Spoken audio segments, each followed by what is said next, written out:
Assalamualaikum warahmatullahi wabarakatuh. Halo anak-anak hebat, apa kabarnya hari ini? Ibu doakan semoga anak-anak sehat selalu. Untuk menjaga kesehatan, tidak bosan-bosannya, Ibu ingatkan anak-anak untuk tetap menjaga kebersihan dengan mencuci tangan teratur, makan makanan yang bergizi, menggunakan masker jika keluar rumah, dan menjaga jarak aman dengan orang-orang di sekitar jika anak-anak berada di tempat umum.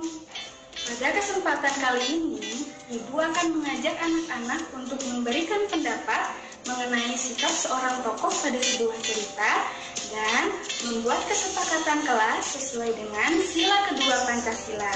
Ibu harapkan setelah pembelajaran ini, anak-anak mampu mengemukakan pendapat sendiri dan mampu mengamalkan sikap-sikap yang sesuai dengan sila kedua Pancasila. Nah, sebelum kita mendengar sebuah cerita, sekarang Ibu ingin mengajak anak-anak mengenali berbagai pekerjaan di sekitar kita, di mana orang-orang ini bekerja untuk melayani kebutuhan kita. Kira-kira pekerjaannya apa saja ya? Nah, anak-anak, seseorang yang bekerja untuk melayani kita biasanya bergerak di bidang jasa. Pekerjaan di bidang jasa adalah pekerjaan yang tidak menghasilkan barang, tetapi hasil pekerjaannya bisa kita nikmati dan dirasakan oleh orang lain.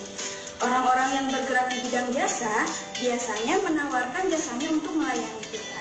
Seperti contoh pekerjaannya adalah guru, dokter, perawat, pilot, jaksa, dan masih banyak lagi. Nah, kira-kira sikap apa saja ya yang harus dimiliki seseorang saat bekerja yang sesuai dengan sila kedua Pancasila? Di antaranya adalah melayani dengan sepenuh hati, disiplin dalam bekerja, rendah hati, bekerja sepenuh hati, dan tidak pandang bulu. Tidak pandang bulu artinya tidak membeda-bedakan seseorang berdasarkan agama, ras, keadaan ekonomi, ataupun daerah asalnya. Anak-anak, sekarang mari kita simak sebuah cerita yang berjudul Hebatnya Dokter Kami.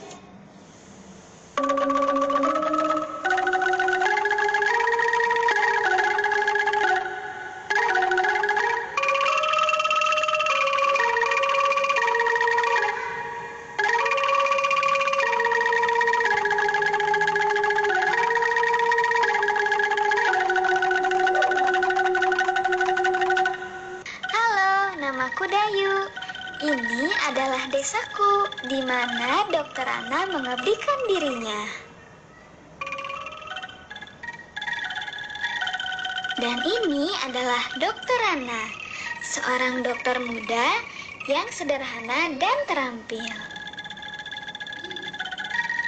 Dokter Ana adalah anak mantan kepala desa kami yang telah meninggal dunia. Dokter Ana baru kembali ke desa kami 2 tahun lalu, setelah 10 tahun lebih merantau ke kota. Ia memperoleh beasiswa di Fakultas Kedokteran dan setelah lulus ia praktik di rumah sakit umum di kabupaten. Semenjak ia pulang dan praktik di Balai Kesehatan Desa, aku sering mendengar perbincangan warga yang heran atas keputusan Dokter Ana. Dokter Ana memutuskan untuk kembali ke desa, sedangkan menurut warga, penghasilan sebagai dokter di kota bukannya jauh lebih besar. Pada ayahku, Dokter Ana bercerita, dulu dia bercita-cita menjadi dokter karena melihat kesadaran hidup sehat masyarakat desa yang sangat rendah. Air sungai dipakai untuk mandi, mencuci, kakus, lalu airnya juga dikonsumsi. Hasil bumi dan peternakan tidak dimanfaatkan untuk membentuk pola makan sehat. Warga lebih suka menjualnya ke kota dan uangnya dipakai untuk membeli makanan instan. Selama praktik di kota, Dokter Ana terbayang terus kondisi desanya. Ia merasa bahwa seharusnya ilmu yang dimilikinya sebagai seorang dokter bisa bermanfaat untuk kampung halamannya sendiri.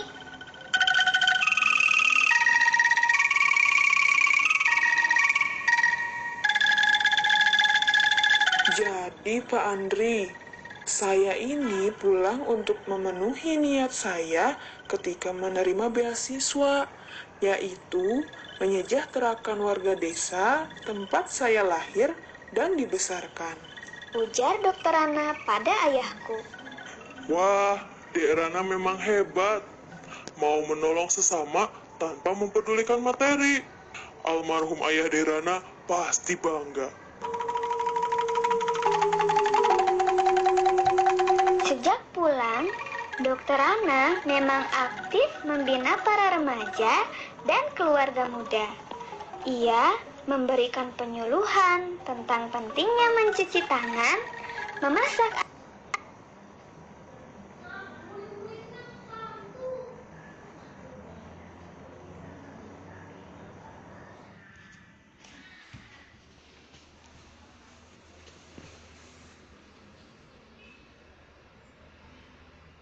air, pola makan sehat, dan imunisasi. Baginya, generasi muda adalah perantara terbaik untuk menyampaikan misi meningkatkan kesadaran hidup sehat masyarakat desa. Sebagai anak kepala desa, Dokter Ana sering mendengar cerita almarhum ayahnya bahwa banyak warga takut berobat karena tidak mampu membayar.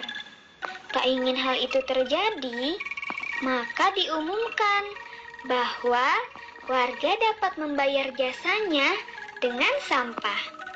Iya, sampah. Sampah kering, jenis apa saja yang bisa didaur ulang.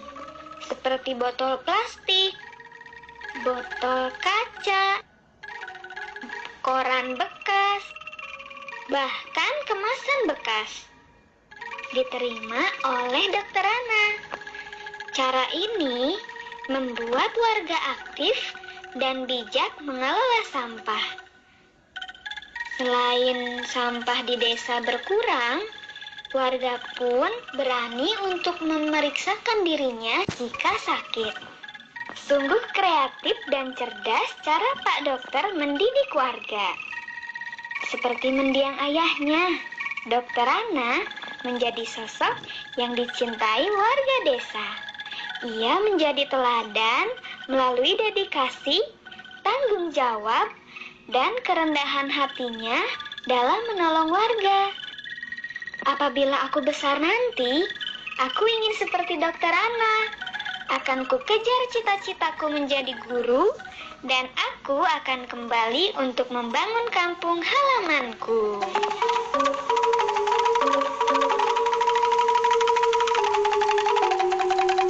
Wah, cerita Dokter Ana ini sangat menginspirasi ya anak-anak. Kita dapat belajar banyak hal dari sikap yang diperlihatkan oleh Dokter Ana. Setelah mendengarkan cerita mengenai Dokter Ana, sekarang silahkan anak-anak mengemukakan pendapat mengenai sikap-sikap yang dimiliki oleh Dokter Ana pada tabel berikut ini.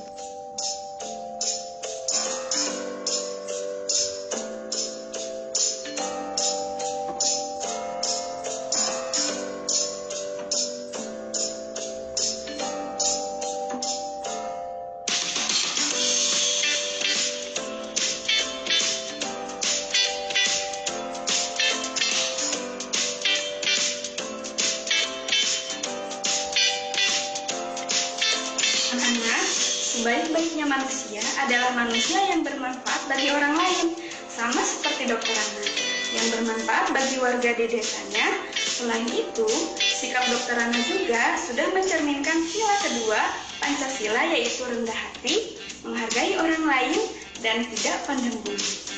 Nah, anak-anak, kita sebagai pelajar pun dapat mengamalkan sila kedua Pancasila dalam bersikap, misalnya dengan membuat kesepakatan kelas secara bersama-sama. Apa itu kesepakatan kelas? Kesepakatan kelas adalah sebuah aturan atau rules yang berlaku di dalam kelas, di mana ketika pembuatannya peraturan tersebut disepakati atau disetujui bersama. Berikut contoh kesepakatan yang dapat kalian buat.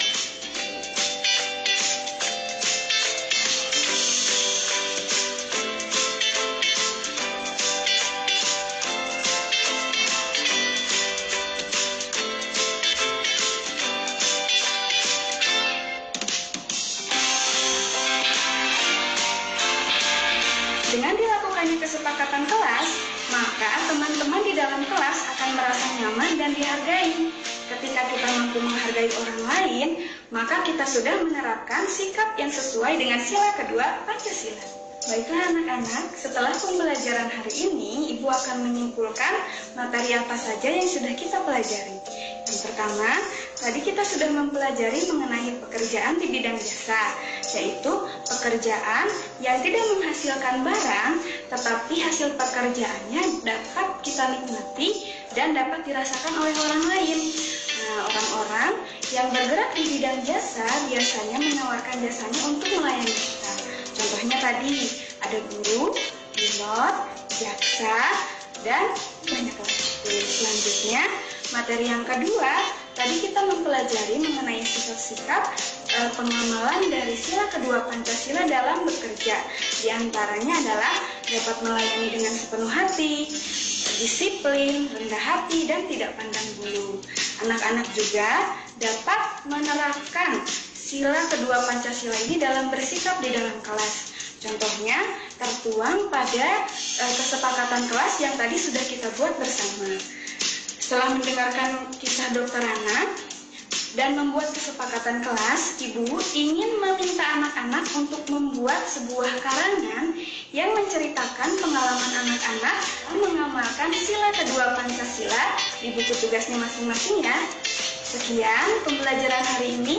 Tetap jalankan protokol kesehatan dan sampai jumpa di pertemuan berikutnya. Assalamualaikum warahmatullahi wabarakatuh.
Bagaimana keadaannya hari ini? Ibu Dwi harap anak-anak tetap sehat, semangat, dan ceria. Baik anak-anak, sebelum ke materi videonya, pertama Ibu Dwi mau kenalan dulu nih. Perkenalkan, nama Ibu adalah Dwi Retnasari. Ibu Dwi mengajar di kelas 4 Sekolah Dasar Biang Lala. Baik anak-anak, di video pembelajaran kali ini Ibu Dwi akan mengajak anak-anak untuk belajar tentang yang pertama, menyimak cerita pendek tentang Ronin pemain biola.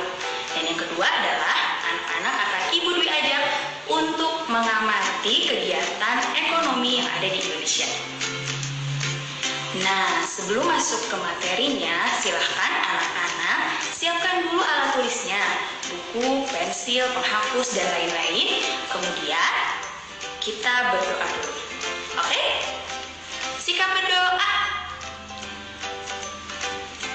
Selesai. Baik anak-anak hebat, sekarang anak-anak bersiap untuk materi pertama, yaitu menyimak cerita pendek dengan judul Ronin Pemain Biola. Di dalam cerita, anak-anak juga harus menyimak apa aja sih sikap-sikap dari tokoh dalam cerita tersebut. Oke? Anak-anak bersiap? Simak ceritanya. Ronin Pemain Biola, karya Sokat Rahman, pemenang Lomba Dongeng Ultah Bobo ke-33 tahun 2006. Ronin adalah pemain biola. Sejak kecil, ayahnya mengajari Ronin bermain biola. Kini, ayah dan ibunya sudah tiada, tapi Ronin tak jemu menggesek biola. Baginya, bermain biola dapat mengusir sedih dan sepi. Tapi tidak semua orang senang mendengar suara biola. Saat Ronin datang ke kota Brolin, dia dilarang memainkan biola. Orang-orang di kota Brolin sangat tak suka mendengarkan musik. Apakah musik dari biolaku ini akan begitu mengganggu kalian? Tanya Ronin saat dilarang memainkan biola oleh wali kota Brolin. Tentu saja, karena kami tak terbiasa dengan suara musik. Tanda sang wali kota yang bermuka kaku dan serius. Kenapa kalian tidak suka pada musik? Tanya Ronin lagi. Karena musik hanya akan mengganggu pekerjaan kami. Apakah dengan begitu aku tak boleh tinggal di sini? Lanjut Ronin. Kau boleh tinggal di kota ini, tapi jangan kau mainkan biolamu. Ronin setuju, dan dia pun tinggal di kota sepi Brolin. Penduduk kota Brolin memang para pekerja keras. Mereka bahkan sanggup bekerja sampai larut malam. Kehidupan mereka tak lepas dari kerja. Hidup mereka selalu serius dan tak ceria. Ronin sebenarnya tak senang dengan kehidupan yang tanpa musik. Namun, dia tak ingin meninggalkan kota Brolin. Dia berharap penduduk kota Brolin akan berubah sikapnya. Di kota Brolin, Ronin tinggal di sebuah gubuk kecil dekat kandang kuda. Tempat itu milik sepasang suami istri yang sudah tua. Ronin bekerja pada suami istri itu untuk mengurus kuda milik mereka. Tiap malam, Ronin duduk sendiri di depan gubuknya sambil memandangi bulan. Dia ingin sekali memainkan biolanya untuk menikmati malam. Tetapi, Ronin tak ingin membuat penduduk kota Brolin menjadi marah. Ronin pun menyimpan keinginannya di dalam hati. Tak dapat dipungkiri, keinginannya itu makin kuat setiap hari berganti. Setiap malam, Ronin bermimpi memainkan biolanya di hadapan penduduk kota Brolin. Begitu kuat mimpi itu, hingga dalam keadaan tertidur, Ronin bangkit dari tempat tidurnya dan meraih biola miliknya. Dia menggesek biolanya dengan pelan dan menawan. Suara biola yang dimainkan Ronin terbawa hembusan angin, masuk ke rumah-rumah penduduk kota Brolin. Orang-orang yang mendengar menjadi gempar. Wali kota pun memanggil Ronin. Aku tak memainkan biolaku semalam, kata Ronin membela diri. Tapi semua orang mendengar suara biolamu, kilah sang wali kota. Apa ada orang lain yang memiliki biola selain kau? Entahlah, yang pasti semalam aku hanya memainkan biolaku di dalam mimpi, tandas Ronin. Baiklah, kau kubebaskan sekarang. Namun aku akan mengusirmu kalau memang benar kau terlihat memainkan biolamu, kata wali kota. Ronin pulang ke rumah peternakan kuda tempat tinggalnya. Dia bingung atas tuduhan sang wali kota. Bila dia tak memainkan biola, jadi siapa orang yang memainkan biola semalam, pikirnya. Sebenarnya, bukan hanya Ronin yang memikirkan tentang suara biola yang terdengar malam itu. Orang-orang yang mendengarnya juga ikut memikirkannya.